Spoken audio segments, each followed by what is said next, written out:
Hey, thanks for stopping by. Be sure to hit the like and subscribe button if you like this sort of content. Now let's get right into what I spent to purchase and fix up my first generation Compact 23 sailboat. My son found it on Facebook Marketplace floating on Clear Lake, Texas. Okay, well, I drove up yesterday to check out the boat, the Compact 23, and it's pretty rough. It's actually the fiberglass and everything's in real good shape. It's just dirty. It just looks like it's been sitting for a long time, which is exactly what I want because it's just a cleanup job. Fire up the engine and go. The sails need to be cleaned. Everything just needs to be cleaned, but the asking price was $6,800. So driving up there, I'm like, okay, God, I'm not gonna spend a penny over $4,000. So I get there and look it over, and then I say, all right, I'm interested. What's your lowest number? He said, well, the very lowest I could do is $4,500. Well, the highest I could go is $4,000. I meet him Sunday and do the paperwork and pay the guy. It's going to be a lot of fun cleaning it up. Just getting everything out. The guy's like, yeah, a lot of this stuff. I'm like, it's all going to go. It's all going in the trash can. So much fun to get a new boat and outfit it. And this is a boat I've wanted for a long time. But this is a boat I should have got instead of the J24. It has more headroom, but boy, I had fun on that J24, so it's hard to say. But anyway, no regrets. The first step is to get this boat cleaned up inside and out, so I spent $80 on cleaning supplies, which included an insect fogger. Moving all the contents of the boat and cleaning it the best that I could, I got straight to work with the primer. For the main cabin and the V-berth, I've used 4 quarts of primer and 3 quarts of paint, which cost me $200. I really enjoyed my cabin painting project, but an oyster white topside paint. Soon it was time to move the boat from the wharf marina, which is in the back of Clear Lake, all the way to the front to the Seabrook Shipyard and Marina. The trip was 4.03 miles.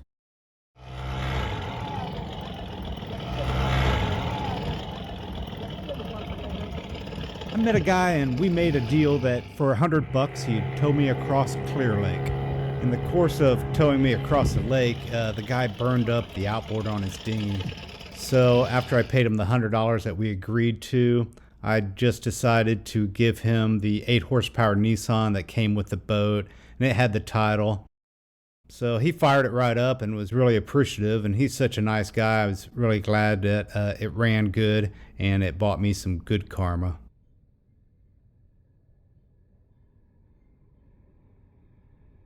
With the release of the virus and all the supply chain problems, I had a hard time getting my hands on the outboard that I wanted, so I had to get this 60-pound thrust trolling motor to get me to the shipyard.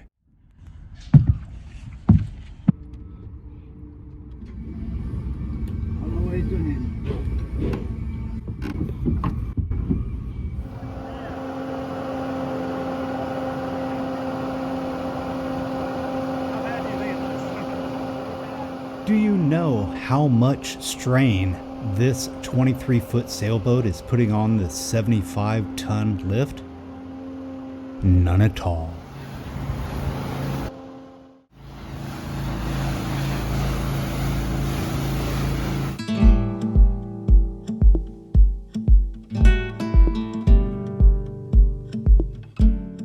I wish I had some before pictures, but this is the poor little rudder. I'm just trying to salvage it. I had to cut off about 5 inches off each end of it. So the rudder is about 10 inches shorter than it's supposed to be.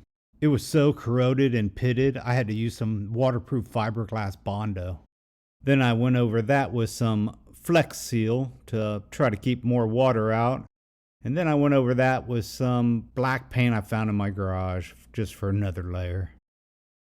It's only in contact with the water while the boat is in use, so it'll be all right for now. The new foil rudders run about $500. And all I really want is just the straight blade aluminum rudder that came on the boat. I can't seem to find it. If anybody knows where I can get my hands on one, please let me know in the comments. All right, we're on the hard. Got it moved over, got it pulled out, got the barnacle scraped, got it power washed. For the cost of $1,380, the boat was hauled out, pressure washed, and put on blocks for 3 days as they rolled on 2 coats of Ultra Coat, and for an additional $100, they raised the bottom line by 2 inches.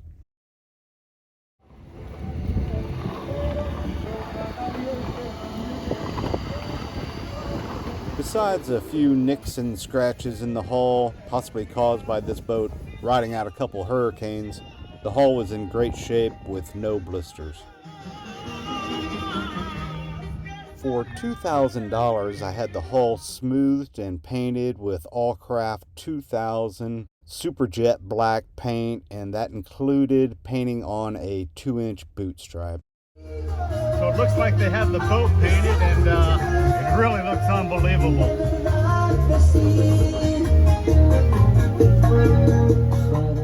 The music selection that you hear is just what the guys are playing here at the boatyard. It's really beautiful.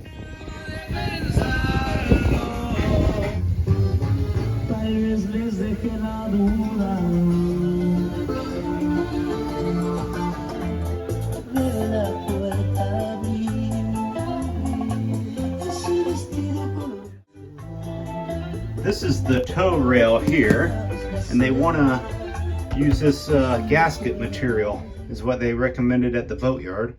For just a tad under $300, I purchased a new rub rail from the Hutchins Company, and for $500, I had it installed.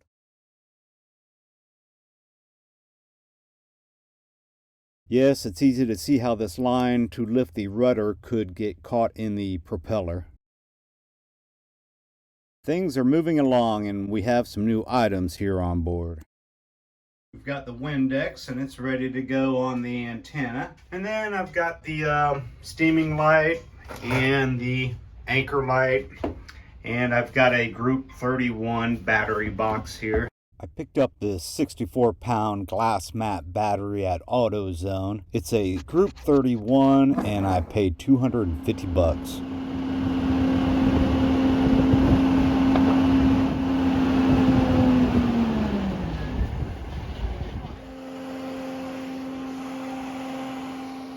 After spending 13 days out of the water, it was time to splash the boat.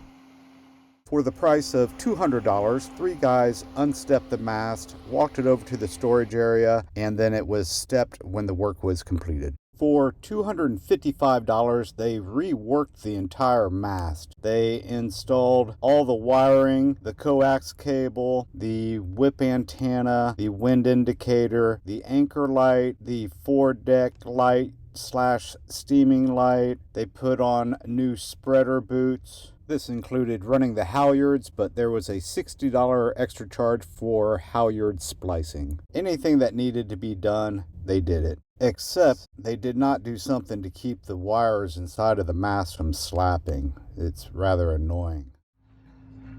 We're on the water. We got splashed, and now I'm up against this bulkhead here. The boat turned out a lot better than I even thought it would. So I really couldn't be happier. I paid my bill. I'm ready to go. It cost me $21.75 per day to be laid up in the shipyard. 3 of the lay days were included in the price of the bottom job. The remaining 8 days on the hard cost me $174. The lay days for the mast ran me $97.50. Oh, and let me not forget the scrap fee of $64. So the total that I owed the Boatworks company was $4,860.50. Okay, so here's the breakdown of what I spent so far. I purchased the boat for $4,000. I had it towed to the shipyard for $100, where I did the interior paint myself for $200. I had it hauled, blocked, and the bottom job done for $1,480. I had the top side painted, the hull, for $2,000. A new rub rail installed for $800. They unstepped and restepped the mast for $200. The mast was refitted with all the bells and whistles for $600. The yard fees came to $335.50, and the battery was $230. I really like this new bimini top that I picked up off Amazon. It's a foot longer than the one I had before. And here it is in the forward position, covering up the companionway hatch. For $1,870, I picked up this Honda 5-horsepower long shaft from a local dealer. I'm gonna go grab some lunch and then we're gonna set sail. And this sailboat needed a new tiller, and why wouldn't it? It needs everything else. I also had to buy a gas tank for the boat, which was $65, and the fuel line was $40, and for the filter and some fittings, another $35, came to $140. I spent $45 on some cool looking black dock lines, but as you see in the picture, they didn't hold their color. I also bought some new life jackets and flares, distress flag, throwable cushion, and a dry box. That all came to about $200. On Amazon, I found an inexpensive mainsail cover for $64 and something I could use as a jib bag for $16. The companionway board and the latch came to $40. Your interior cushions were in such bad shape, I ended up throwing them away. And on Amazon, I found a triple fold foam mattress which measured 25 inches by 75 inches, which fit the settee perfectly. And that was $90. Everyone's different, and you'll have to decide for yourself which is higher, the cost of owning a sailboat and everything that goes into it, or the cost of not owning a sailboat and missing out on all of this. Drawn home.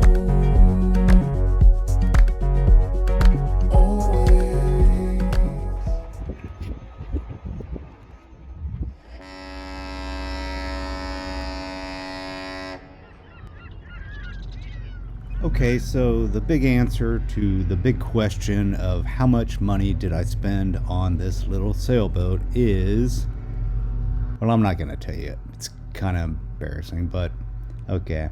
I spent $12,000, but I know it's not any sort of investment. Well, it's an investment, but the returns don't come in the form of money. They come in something much more important.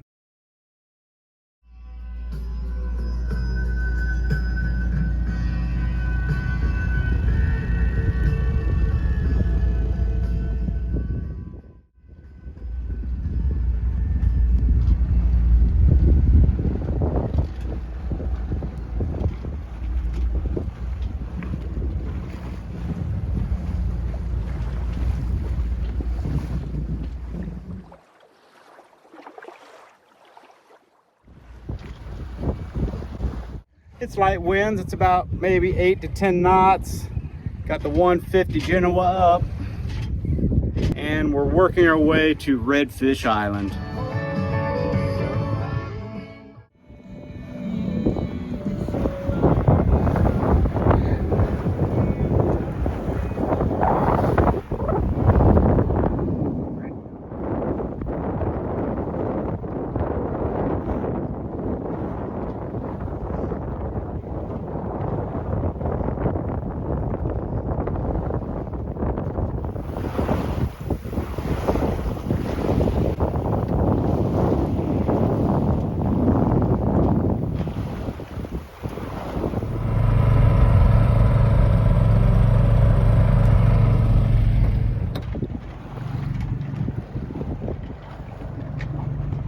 I think the shallow draft is what I like best about this boat. It only draws 2 1/4 foot, so I feel like I can take it anywhere, but I can still take it out on the bay in some pretty rough weather. That 5-horsepower Honda is enough power to push it through some pretty big waves, so I feel like I stay out longer when a lot of the bigger boats are heading back home.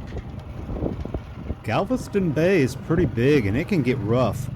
Even on windy days, I like to take the boat out if it's too gnarly to raise a sail, I'll motor out to Redfish Island, fight my way out there, and then anchor for a bit, and then just head home with the wind to my back and sail downwind all the way to the Kima Bridge. It's a lot of fun.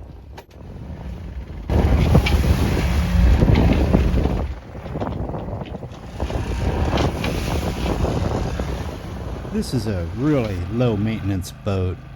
All you got to do is get her back and make fast and you can walk away. There's no through holes or anything to really worry about. I forgot to mention the most expensive thing you're going to spend on the boat, and that's probably the slip fee. The dockage, it just adds up and you got to pay that bill every month. My slip fee is $285, but it's money well spent, in my opinion. Well, that's about it, y'all. I really appreciate you stopping by, and I hope you enjoyed the video. And if you did, do me a favor and hit that like button, and maybe think about subscribing and sticking around and see where this goes.